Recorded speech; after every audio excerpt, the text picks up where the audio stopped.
Selamat bahagia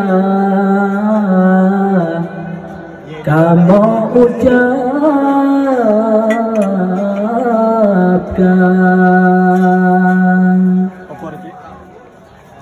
kedua do insan yang tengah bahagia.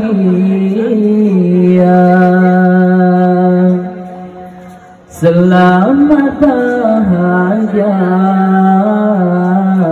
kamu ucap kegata beraman sejahtera hidup dalam rumah tangga. Selisih faham kurang pasiran nyambung hidup dalam rumah tangga. Nyambung hidup dalam rumah tangga. Selisih faham kurang pasiran nyambung hidup dalam rumah tangga.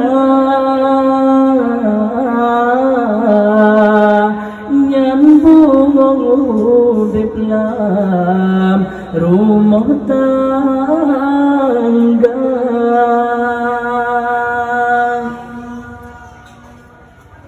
Gatan peduk santetat barong atih pelamin mesanding dua.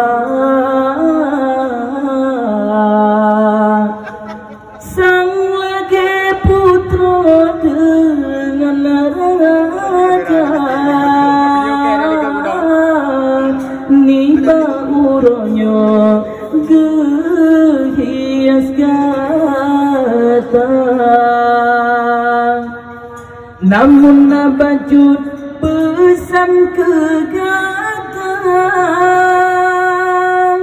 wateta jalani rumah tangga. Bila salah faham melanda selesaikanlah dengan bijaksana. Selisih faham kurang pasiran nyambung hidup dalam rumah tangga.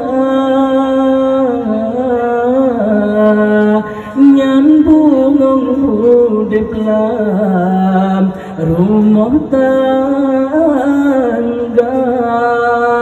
Selamat bahagia kamu ucap kegata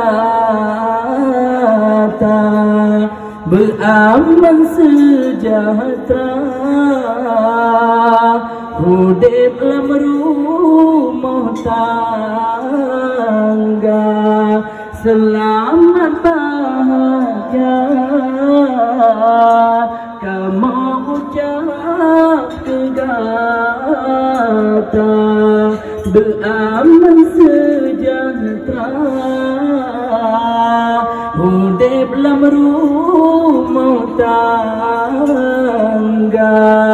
Selisih faham kurang pasiran nyambung hidup dalam rumah tangga.